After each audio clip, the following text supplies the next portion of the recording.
여의도 사사건건입니다. 오늘은 정치 컨설턴트 두 분과 함께하겠습니다. 윤주진 퍼블리커스 대표, 강성필 필립 정치 컨설팅 대표 나와 있습니다. 안녕하십니까? 예, 잠시 전에 전해드린 것처럼 윤석열 대통령과 이재명 더불어민주당 대표의 회담 준비를 위한 2차 실무회동이 열렸었습니다.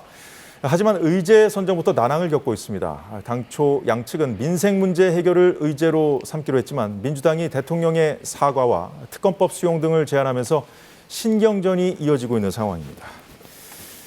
윤 대표님, 오늘 2차 실무회담에서 어떤 얘기들이 오갔는지 아직 좀 구체적으로 전해지지는 않고 있는데 어떤 얘기들이 오갔을 거라고 보십니까? 일단은 의제의 숫자를 상당히 좀 중요하게 봤을 것 같습니다. 의제의 숫자? 그러니까 어느 정도 범위까지 논의할 것이냐. 왜냐하면 범위가 넓어지면 넓어질수록 사실은 대통령실에게는 상당히 좀 불리할 수 있고요. 민주당 입장에서는 좀 유리한 거죠. 그런 점에서는 사실 대통령 입장에서는 핵심 의제, 정말 중요한 의제를 한 3-4개 정도만 꼽아서 그것을 집중적으로 논의해서 어떠한 합의가 되는 그러한 결과를 보여주는 것이 좋다고 볼 수 있는 반면에 민주당은 여러 의제를 놓고 최대한 많이 다다익선으로 성과를 내고 싶어 하겠죠. 그런 점에서 아마 어떤 의제를 올리느냐도 중요하지만 몇 개의 의제를 갖고 할 것이냐도 상당히 좀 중요한 변수가 아닌가 싶습니다. 예, 강 대표. 사실 1차 회동 이후에도 뭐 이런저런 의제들이 논의됐다, 뭐 알려진 것들이 많고 실제 뭐 얘기가 됐는데 알려지지 않은 것들도 있을 수 있고요. 오늘 또 얘기가 오갔는데 좀 기싸움이 팽팽한 상황이었잖아요. 어떻게 보세요? 네, 지금 영수회담 준비하는 걸 보면요. 무슨 남북 정상회담 준비하는 것보다 더 준비하는 기간이 길고 또 난이도가 더 어려운 것 같아요. 그래서 그러면 안 된다. 그리고 실무 협의를 하고 나서 실무 협의에서 있었던 내용에 대해서 저는 최대한 언론과 어떤 당 내외에서 좀 입담석을 좀 해야 된다. 그렇게 생각을 하고 있습니다. 필요 없는 신경전으로 오해를 받을 수가 있잖아요. 저희 이미 민주당에서는 3+1, 그러니까 대통령에 대한 구태국민 사과, 뭐 최상병 특검, 그다음에 거부권을 좀 자제해 주시라. 그리고 이제 13조 규모의 추경을 이제 요청을 드린 거잖아요. 1인당 25만 원 관련해서. 그래서 이제 대통령께서 뭐 4개 정도 들으시고 나서 사실 대통령께서도 이미 언론을 통해서 내가 말을 하려는 게 아니라 이재명 대표의 말을 많이 들으려고 한다라고 하셨잖아요. 그렇기 때문에 저는 이 정도 선에서 대통령실에서 수긍을 하고 불러서 답변을 이재명 대표의 의견을 들으시고 대통령께서 뭐 당장 그 자리에서 해결하실 수 있는 거에 대해서는 답변을 주시고 또 안 되는 거에 대해서는 또 다음 회담으로 넘기는 것. 그리고 저희가 이미 회담이 시작되기 전부터 여러 가지 의제도 중요하지만 더 중요한 거 아무것도 이루어지지 않아도 그보다 더 중요한 거는 이게 좀 정리가 됐으면 좋겠다. 잦은 만남도 좋지만 조금 멀더라도 좀 정리화 시키는 게 좋겠다. 그래야 또 다음 만남으로 넘길 수도 있고 그런 속에서 정치 현안이 해결될 수 있기 때문입니다. 자, 그렇게 하려면 일단 좀 만나는 것이 중요할 텐데 이제 시작 전부터 뭐 이런저런 의제들이 알려지고 그래서 좀 이게 민주당이 뭐 여론전을 펴려는 거 아니냐는 그런 어떤 대통령실의 반응 좀 나오고 있는 상황이거든요. 오늘 신문들을 보면 민주당이 이 수용하기 어려운 의제를 제안한 데 대한 대통령실의 불편한 기색이 여실히 감지되고 있습니다. 한겨레 신문은 민주당이 국정 사과를 꺼낸 데 대해서 용산이 불쾌감을 표했다고 전했고요. 조선일보는 사설을 통해 의제를 놓고 갈등하기보다는 만남 자체가 중요하다고 강조했습니다. 자, 윤주진 대표. 자, 의제를 둘러싼 신경전이 지금 이렇게 고조되고 있는 상황인데 그 민주당 입장에서는 아까 그렇게 말씀하셨어요. 여러 개 이렇게 의제를 던져놓을수록 좀 유리할 것이다 이렇게 말씀하셨는데 이런 상황이 계속된다면 여론은 어떻게 움직일까요? 근데 민주당 입장에서는 의제를 선정하는 것도 매우 중요한 부분이긴 하지만 이런 식으로 공개적으로 영수회담이 있기 전부터 국정기조에 대한 사과를 해야 된다. 이것은 사실은 대통령이 만약 그렇게 해서 사과를 한다 하더라도 마치 민주당의 요구 때문에 마지못해 사과하는 모양새가 될 수 있지 않습니까? 이러한 것들은 사실 이 영수회담의 의제라고 말할 수가 없는 부분들입니다. 오히려 그런 것들은 정말 영수회담을 하는 도중에 이재명 대표가 개인적으로 국정기조에 대해서 사과하는 것이 대통령에게도 좋고 앞으로 야당과의 이 협치면에서 좋지 않겠냐라고 제안해서 대통령이 수용을 하면은 그거야말로 정말 생산적인 회담이 되는 것이죠. 근데 이렇게 하기 전부터 이렇게 대통령실을 뭐랄까요? 약간 좀 포위하고 압박하고 이미 기세에서 누른 다음에 회담을 하겠다라는 이러한 접근을 하게 되면 국민들 입장에서는 아니 이게 회담도 하기 전부터 벌써 상대를 잘못된 것으로 규정하고 들어가는 회담은 잘못됐다. 이러한 여론이 충분히 만들어질 수가 있을 것 같습니다. 자, 강성필 대표. 지금 보면 대통령실에서 여러 가지 얘기가 나오고 있습니다. 네. 예. 거부권 행사 같은 경우는 헌법상 고유 권한인데 이거 뭐 자제하라고 하는 거는 이거는 민주당이 그 회담을 하려고 하는 것인지 진정성이 의심된다 뭐 이런 발언까지 나왔거든요. 어떻게 보십니까? 근데 저는 조금 의아한 게 뭐냐면 대통령실에서 민주당이 요구한 것을 마치 다 그대로 받아줄 겁니까?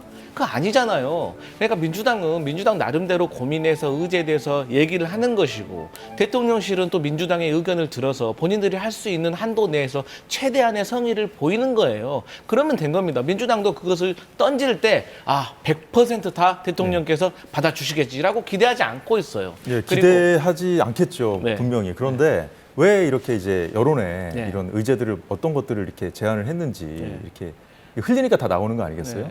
그러니까 그거는 민주당 이제, 내에서도 네. 이제 강성과 이제 조금 비강성이 있지 않습니까? 예. 그러니까 강성 어떤 지지층 같은 경우는 김건희 여사 특검법, 종합특검까지 다 해야 된다. 다 해야 된다. 한동훈 특검도 해야 된다. 뭐 진실이 밝혀져야 된다. 뭐 대통령실에서 뭐 위법 사항이 없으면 다 받을 수 있는 거 아니냐 이렇게 하시는 분도 있지만 예. 또 민주당 당 내에서 어떻게 첫 만남에 배부르겠냐. 우리가 단계별로 나갑시다라고 하시는 분도 있는 거거든요. 그래서 또 민주당으로서 어떻게 보면 일종의 뭐 기다툼이라고 할까요? 그런 것도 있긴 하지만 내부에 여러 네. 기류가 있으니까 네. 또 다 두루 네. 좀 살펴야 그렇죠. 되는 것도 있고요. 그렇기 때문에 이재명 대표가 막상 만나시면 그 상황에 맞게 또 완급을 조절하는 어떤 정치적 내공이 있기 때문에 예. 그 한도 내에서 잘 하실 거라고 믿기 때문에 저는 대통령실도 민주당이 요구하는 거에 대해서 하나 이렇게 깊이 해결을 하고 만나려고 하지 말고 일단 빨리 만나서 두 분께서 대화하는 시간을 빨리 가졌으면 좋겠다 이런 생각입니다. 예, 빨리 만나야 될 텐데 일단 원래 이번 주에 이제 만나자고 했던 거잖아요. 제안을 했을 때 대통령이. 근데 이제 일단 다음 주로 늦춰질 가능성이 지금 많이 거론되고 있거든요. 근데 지금 같은 상황이 계속된다면 회담판 자체가 좀 깨질 수도 있는 거 아니냐 이런 관측들이 좀 조심스럽게 나오던데. 물론 뭐 한 치 앞도 예측할 수는 없겠습니다만 만약에 이번 회담이 무산이 되면 사실은 대통령도 상당히 부담이 되지만 예. 이재명 대표 입장에서도 상당한 비판을 받을 수밖에 없을 겁니다. 왜냐하면 판을 깼다라고 하는 그러한 책임이 이재명 대표에게도 없지는 않거든요. 예. 이 거부권 같은 것들 보면은 우리나라가 대통령제를 채택해서 국민이 직접 뽑은 대통령이 의회의 법안을 거부할 수 있도록 왜 거부권을 우리가 헌법상 보장하는지 그 정신을 우리가 부정할 수는 없는 거거든요. 그러니까 대통령의 거부권 행사는 고유의 권한이고 또 반드시 필요한 경우가 있을 수 있습니다.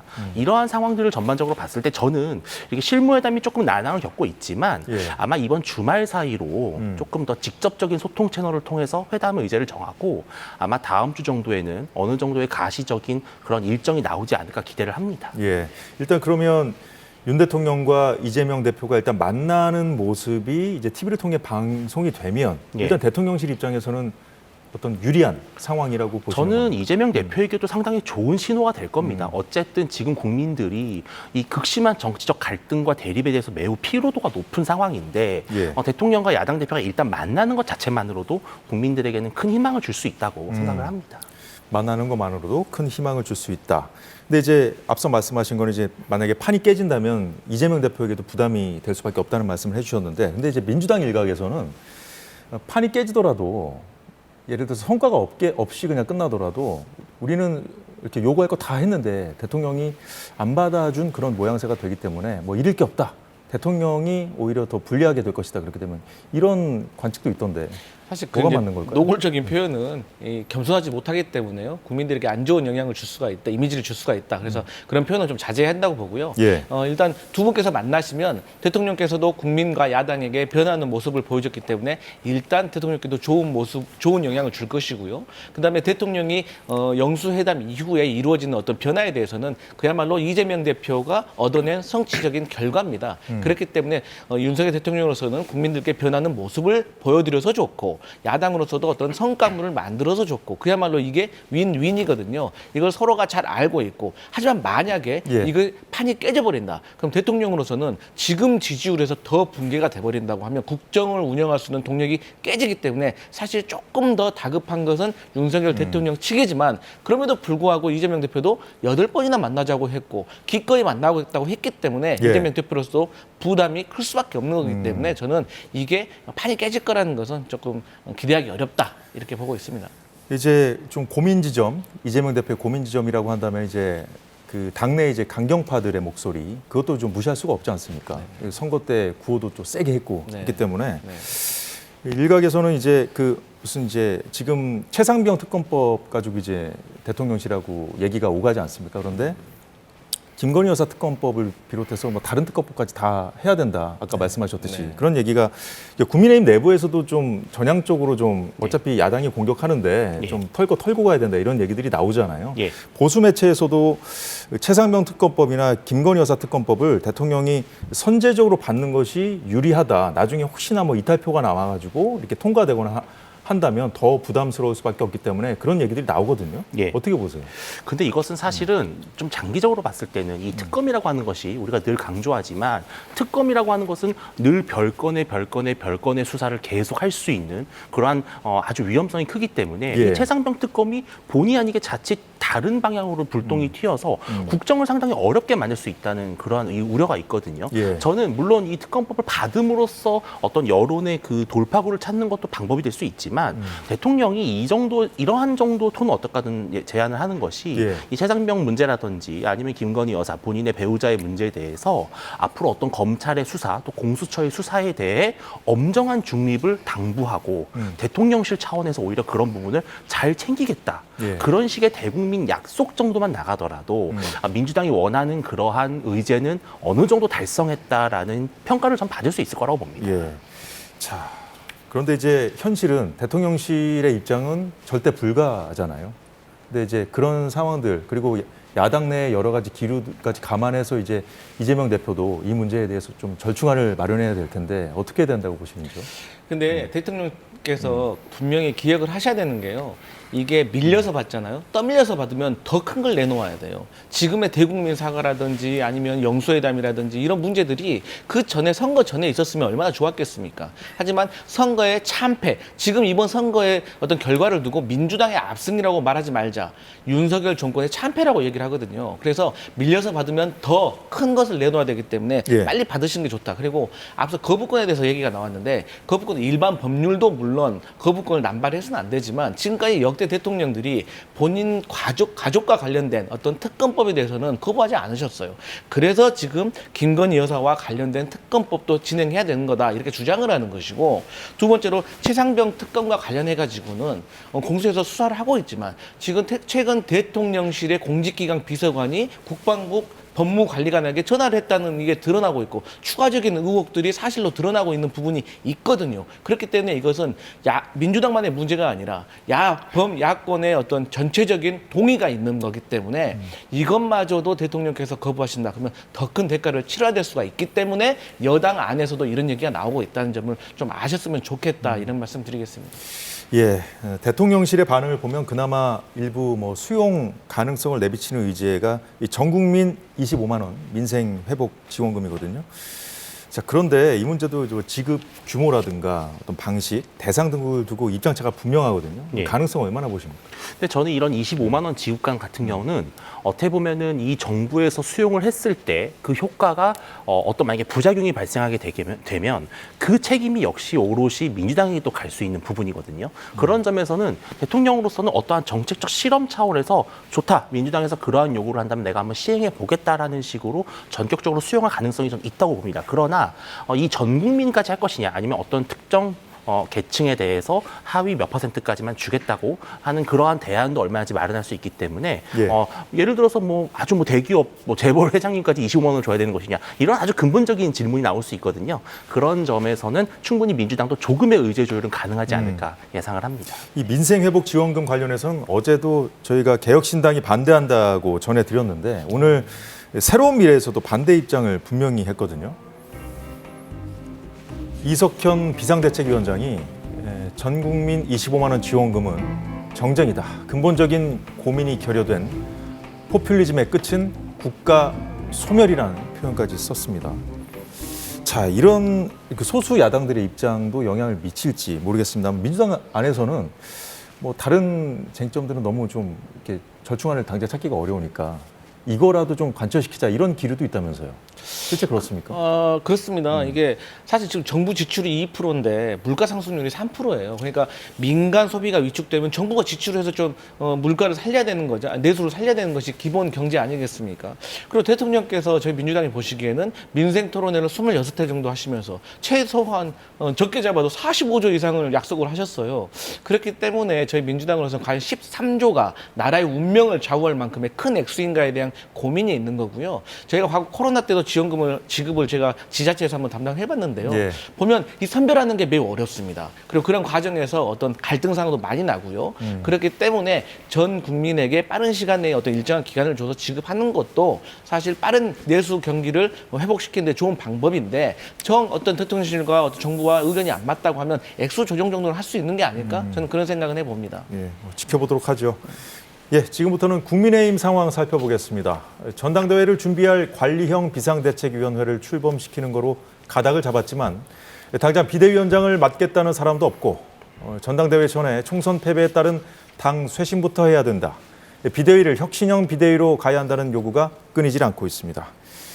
자, 오늘은 당 싱크탱크인 여의도 연구원이 이 총선 패인을 분석하고 쇄신 방안을 모색하는 토론회를 열었는데 이 자리에서 수도권 민심과 당의 어떤 인식이 좀 달랐다. 예. 여러 가지 쓴소리가 나온 것 같아요. 예. 예, 어떻게 보셨나요? 당이 시키는 대로 하는 거에서 반대로만 했었는데 당선됐다 이런 말도 나왔습니다. 물론 아주 뼈아픈 지적이죠. 왜냐하면 지난 총선에서 국민의힘이 전국의 수도권, 특히 중도층에게 소구력 있는 메시지와 정책을 제대로 던지지 못했던 것은 분명한 사실이거든요. 근데 이러한 토론회를 통해서 예. 어쨌든 쓴소리를 듣고 다음 당 지도부가 구성이 됐을 때 반영이 되는 게 좋겠다라는 것인데 근데 여기서 그냥 토론회로 끝날 것이 아니라 오늘 이제 참석자들 같은 경우는 이러한 것들을 좀 제도화해야 된다. 또 당 내부에서의 올바른 인재들이 많이 들어올 수 있도록 룰을 바꿔야 된다. 이러한 예. 지적들도 많이 나왔다고 하거든요.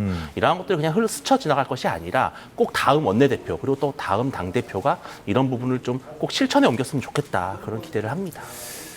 물론 지금 같이 이제 선거에서 패한 직후 이 상황에서는 이런저런 얘기가 나오고 좀 어수선할 수밖에 없습니다. 근데 이제 중요한 것은 말만 할 것이 아니라 이제 실천하는 것인데 지금 여당의 상황이지만 어떻게 보고 계시는지?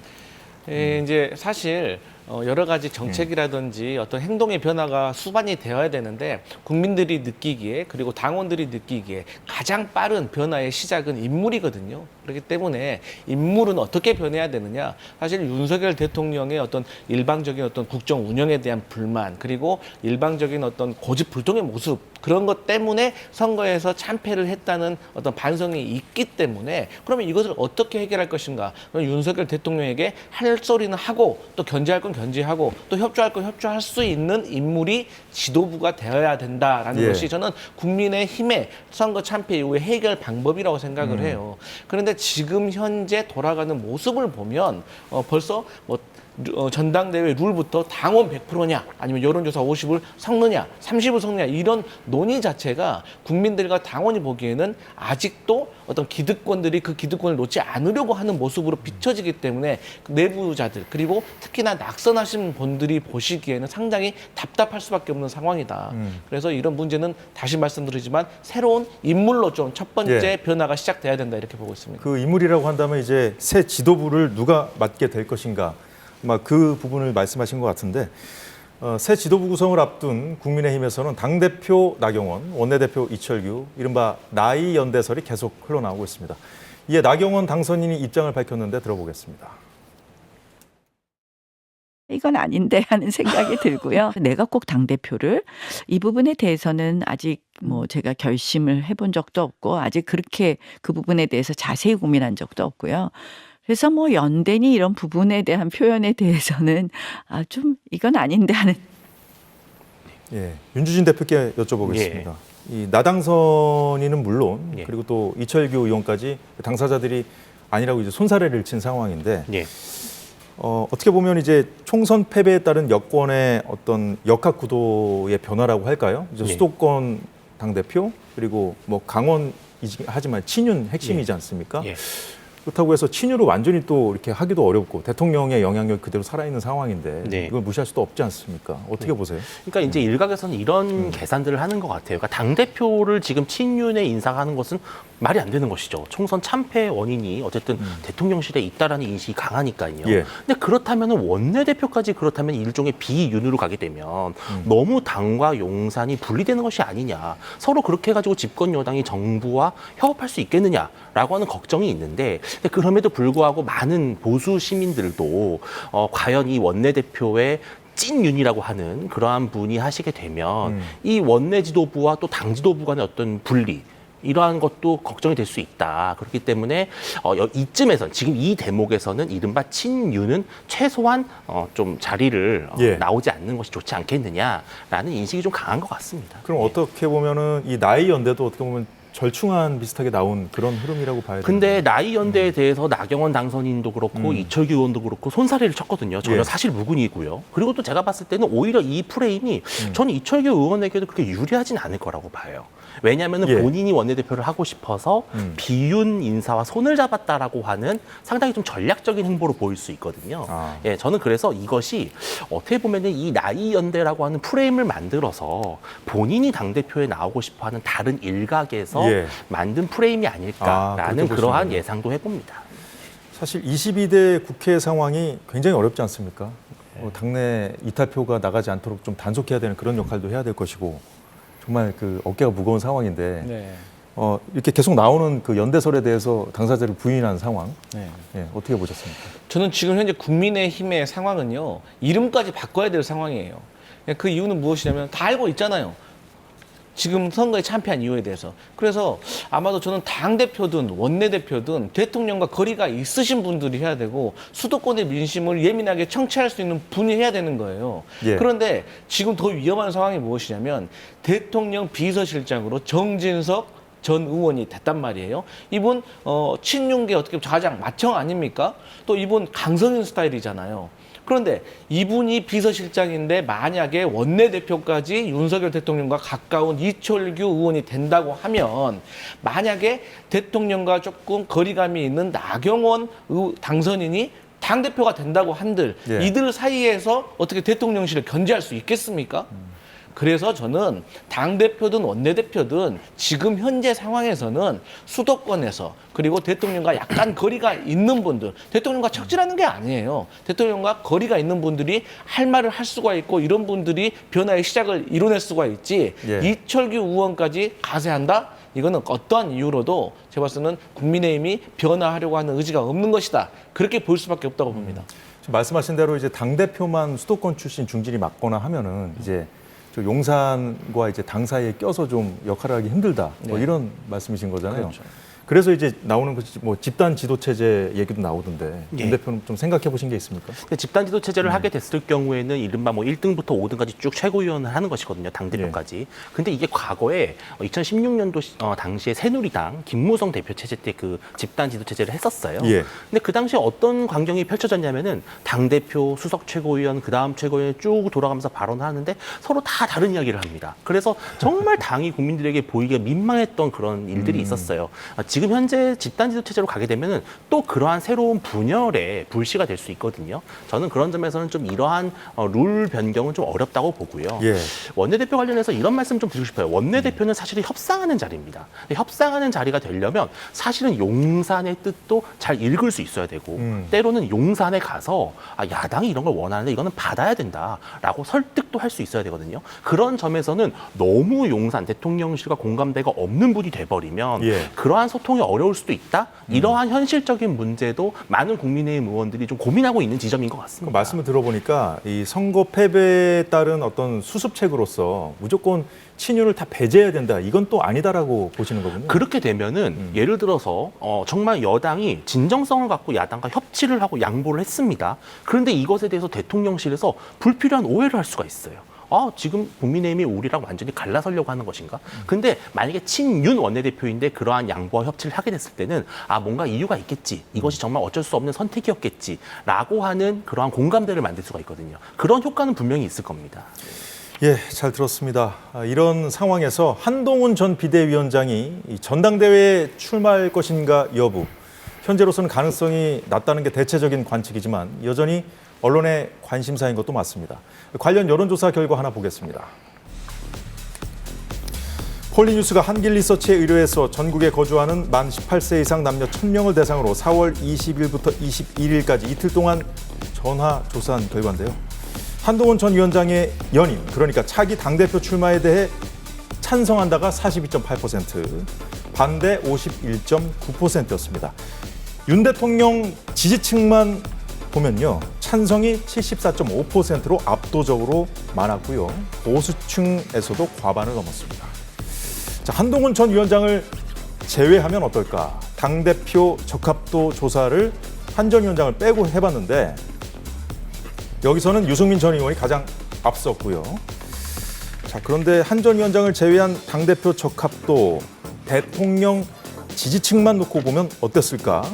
그 답변은 나경원 당선인이 가장 앞선 결과로 나왔습니다.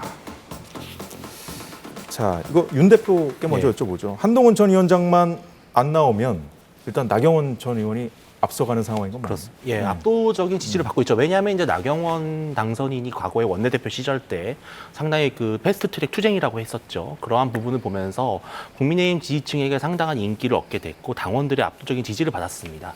지난 이제 당대표 경선 당시 이준석 전 대표와 붙었을 때도 예. 당시에는 당원층에서는 나 대표가 많이 앞섰거든요. 그런 것처럼 나경원 당선인이 마음을 먹는다면 예. 아마 전당대회에서는 좋은 성적을 거두지 않을까 예상을 하고 있습니다. 네. 그 한동훈 위원장, 전 위원장의 출마 가능성은 어떻게 보세요? 그러니까 지금 일각에서는 그래도 한동훈이 필요하다는 그 어떤 이렇게 보수 지지층, 윤 대통령을 지지하는 층에서 이렇게 많이 지금 예. 압도적으로 좀 나왔으면 좋겠다고 하는 상황이니까 네.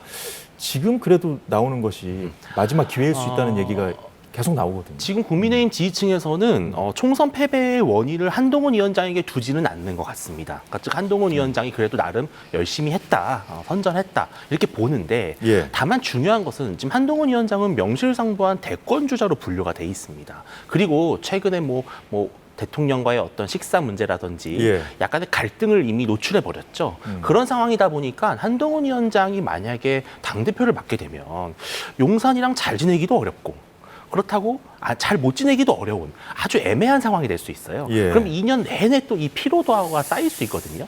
그래서 한동훈 위원장은 조금 더 쉬었다가 뭐 재보궐선거라든지 그런 좀 더 선거에 나와서 본인의 정치력을 다시 입증하는 것이 앞으로 대권 과도에 더 도움이 되지 않을까? 이러한 목소리들이 많은 것 같습니다. 좀 시간을 갖고 나중에 나오는 것이 좋겠다는 말씀. 근데 한 전 위원장 본인도 좀 쉬면서 내공을 쌓고 돌아오겠다고 얘기를 했는데 왜 그 대통령을 지지하는 층에서는 이렇게 한동훈 전 위원장을 원하고 있을까요? 그러니까 우리가 계속해서 하고 있는 국민의힘의 문제가 방금 이 여론조사에 답이 있는 거예요. 그러니까 원내대표가 됐든 당대표가 됐든 누가 됐든지 간에 대통령과 거리가 있으신 분이 된다는 거야. 근데 한동훈 비대위원장은 저는 최근 들어서 등판할 것 같다라는 느낌이 강하게 들더라고요. 그 이유가 뭐냐면 원래 패전한 사령관이기 때문에 정치 문법상 안 나오는 게 맞습니다. 그런데 최근에 윤한 갈등이 심각해진 거예요. 예. 그 방증이 무엇이냐면 대통령과의 오찬을 거절한 것도 공개를 했습니다. 그리고 비대위원과 식사한 것도 공개가 되었습니다. 이제는 비대위원장을 하고 있을 때 사퇴하려고 했던 그 비하인드 스토리까지 또 공개가 됐습니다. 그러면 이거는 누가 공개를 했을까요? 이것은 한동훈 비대위원장이 저는 윤석열 대통령에게 서운한 마음을 그래서 공격을 하고 있다고 저는 생각을 합니다. 갈등 중인 거예요. 예. 근데 그 갈등의 이유가 무엇이냐? 아니 한동훈 비대위원장보다 홍준표 대구시장을 먼저 만났어요. 근데 홍준표 대구시장을 만나 보니까 이분이 대통령과 그 식사하고 난 다음에 한동훈 비대위원장은 이제 배신자 프레임을 넣는 거예요. 보수 정치에서 배신자는 치명적인 거잖아요. 그래서 한동훈 비대위원장이 이러한 일련에 돌아가는 상황을 보니까 예. 말씀하신 것처럼 보궐선거가 됐든 무엇이 됐든 본인이 등판할 기회가 없겠구나라는 위기감을 느낀 것 같아요. 그래서 저는 이렇게 여론조사에서도 높은 지지율을 받고 있기 때문에 저는 한동훈 비대위원장이 등판할 가능성이 매우 높아졌다. 저는 그렇게 해석하고 있습니다. 예, 지켜봐야겠습니다. 예, 이재명 대표가 연임해야 한다는 이야기가 나오고 있는 민주당에서는 원내대표도 강성 친명, 박찬대 의원 한 명으로 굳어지고 있는 상황으로 보도되고 있는데 사실입니까? 지금까지 어쨌든 간에 출마하시겠다고 출마 선언을 하신 분들은 예. 하신 분은 이제 박찬대 의원밖에 없는 거죠. 그리고 나머지 분들 하마평에 올랐던 분들이 불출마를 뭐 자천타천 이렇게 선언을 하셨기 때문에. 예. 하지만 저는 한 명 정도는 출마를 하셔가지고 경선을 할 걸로 저는 예상을 하고 있습니다. 아, 그래요? 그 이유는 뭐냐면 두 가지 이유가 있는데요. 첫 번째로는 이 그 원내대표 선거, 우리가 소위 반장 선거라고 하잖아요. 이건 두 가지가 중요한 요건이 있습니다. 첫 번째는 구도, 예. 친명인 거죠. 친명의 선명성. 그리고 두 번째로는 개인기입니다. 그렇기 때문에 역대 민주당의 원내대표 선거를 보면 의외의 결과가 많이 있었습니다. 그렇기 때문에 지금은 다 친명이기 때문에 사실 선명성의 차이가 있는 거거든요. 예. 그래서 설사 이번에 박창대 의원을 꺾을 자신이 없다고 하더라도 사실 의외의 결과와 그리고 차기 또 원내대표를 도전하는 차원에서 저는 준비하고 있고 예. 고민하는 분이 분명히 있다라고 판단을 하고 있기 때문에 예. 조금 더 지켜볼 필요가 있다 이렇게 보고 있습니다. 지켜볼 필요가 있겠다 네. 말씀. 그런데 이제 당 대표도 이제 이재명 대표 연임론이 계속 나오고 있는 상황이고요. 그래서 예. 이제 나오는 얘기가 경쟁한다고 나오는 것조차 좀 눈치를 보는 그런 분위기인가. 예. 그 정도로 1인 독주 체제가 강하게 지금 형성되고 있는 것은 아닌가. 우려 얘기도 나오고 있거든요. 매우 건강하지 못한 모습이죠. 이런 식으로 아무리 이재명 대표가 이번 총선에서 압승을 거둬서 본인의 친명 체제를 고착화시켰다 할지라도 그럼에도 불구하고 당 내에서 경쟁이 사라진다는 것은 곧 다양성이 사라지는 것이거든요. 그거는 민주정당으로서 바람직하지 않은 모습인데 예. 앞서 말씀하신 대로 누군가가 나와서 다시 경쟁 구도가 된다면 바람직하겠습니다만 제가 봤을 때는 지금 어떠한 모습이 있냐면은 이번에 원내대표 선거에 도전을 했다가 혹시라도 정말로 되는 이변이 발생했을 경우에 또 당의 분열, 또 만약에 낙선을 하더라도 그 친명 체제에 도전했다는 이유만으로 뭐 상임위원장이라든지 또 국회 부의장이라든지 이러한 어떠한 자리를 받지 못하는 불이익이 두려워서 지금 눈치를 보고 있는 것 같아요. 예. 근데 이러한 것은 국민들에게 오히려 이거 총선에서 이겼다고 너무 이재명 대표 독주 체제로 가는 거 아닌가라고 하는 우려를 많이 갖게 되실 것 같습니다. 뭐 이재명 대표가 또 당 대표가 될지는 지켜봐야겠습니다만 이 대표 연임론도 지금 계속 얘기가 많이 나오고 있는 상황이기 때문에 그래서 그런지 그 민주당 내 5선 이상 중진들 일찌감치 국회의장 후보로 방향을 틀면서 국회의장 후보들끼리도 친명 경쟁을 벌이고 있는데 잠시 영상 보겠습니다. 법사위나 운영의 문제 가지고 티격태격하면서 이게 도저히 접점이 안 찾아진다. 그러면은 그냥 본회의를 열어서 표결을 선출해야죠. 이채 양명주에 대해서 반드시 의제를 올려야 되는 거죠. 면전에서 어떻게 치부를 드러냅니까? 이런 인식은 굉장히 나이브하다. 합의가 안 되지 이루어지지 않았을 때는 역시 민주주의의 원리는 다수결의 원리에 따라 갖고 다수당의 어떤 주장대로 갈 수밖에 없는 거 아니겠습니까? 그런 결단을 내려야죠, 사실. 예, 이건 뭐 강 대표께 먼저 여쭤보죠. 추미애 당선인이라고 해야겠죠, 아직. 예, 이채 양명주는 그 선거 기간에 이재명 대표도 많이 썼던 표현이지 않습니까? 맞습니다.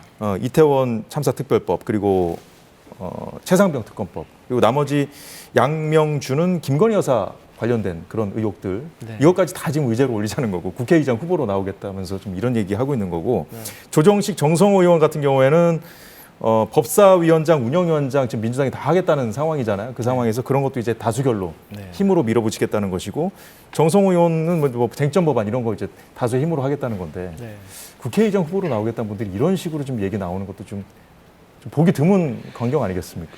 그렇습니다.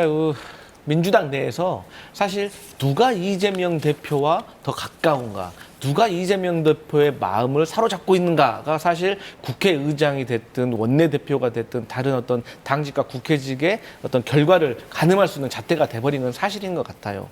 그렇기 때문에 사실 뭐 정성호 의원, 그다음에 그 추미애 전 의원, 뭐 조정식 의원 같은 경우도 다 가까우신 분들이죠. 그렇기 때문에 이분들이 차별화를 하기 위해서 선명성을 강조하는 것이고 사실 앞서 말씀하셨던 그 세 가지가 다 똑같은 어떤 집단에서 다 같이 나오는 얘기인데 그냥 하나씩 맡아서 얘기하는 수준인 거예요. 예. 그래서 결국에는 저는 그렇습니다. 이 국회의장이라는 것은 국회 어른입니다. 그렇기 때문에 누가 보아도 존경을 할 수 있고 또 중립적인 모습을 보여야 합니다. 그런데 사실 민주당 소속이기 때문에 저희가 또 과거 21대 어떤 국회 운영하는 과정에서 국회의장을 보유했음에도 불구하고 저희가 하고 싶었던 걸 못했던 아쉬움이 크기 때문에 예. 이번에는 꼭 모든 것을 쟁취해야 된다라고 하지만 국회의장이라고 하면 최소한 이런 것들이 노골적이지 않고 다른 어떤 정당도 배려하면서 이 화해를 이끌어내는 그런 정치적인 노련함이 있는 분이 아무래도 민주당 소속 의원들의 선택을 받지 않을까. 또 그렇게 돼야 된다. 그렇게 보고 사실 뭐 지금까지도 국회의장 되시는 분들 보면 이제